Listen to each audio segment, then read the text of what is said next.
Eugene Murphy, please. Thank you, Ken Corla.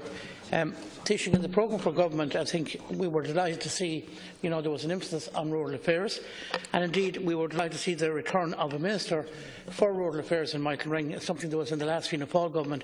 Eamon O'Keefe held that position. One of the great things that happened in many counties was the announcement by Minister Ring, it was 2 years ago, to support the agricultural and industrial shows.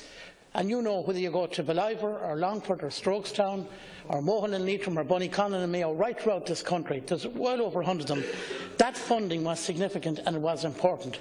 Now, I read an article in the Business Post from Etna Dodd on Sunday stating that the funding has been cut back. I want to be fair here, the grants aren't being totally taken away, but they're being reduced in the amount that was given. Now, those shows have increased costs, insurance costs, etc. They're absolutely vital for local economies. They add a lot to local economies. And I don't expect you to have the answer here, but I will ask you one thing. Would you please go back to the Minister for Public Expenditure and Minister Ring and just ask them to restore the level of funding that was there? It was great when it came in. Deputy, it was a sad situation when it has been cut back. I just want to thank the Deputy for raising this issue, and had the opportunity to go to a lot of shows last summer. It was in Iverk and also in Virginia, and hope to make a few this summer as well.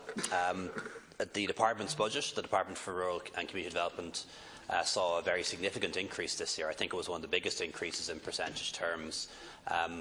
But it is Minister Ring's responsibility to decide how that gets divvied up and broken down, and I'm not sure exactly what the situation is at rural shows, but I will.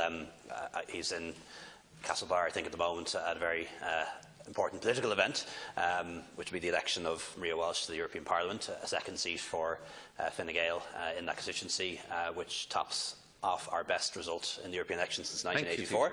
But I digress for a moment. But I will definitely get him. I'll definitely get him to check that out and get back to it directly. All right, thank you, Taoiseach.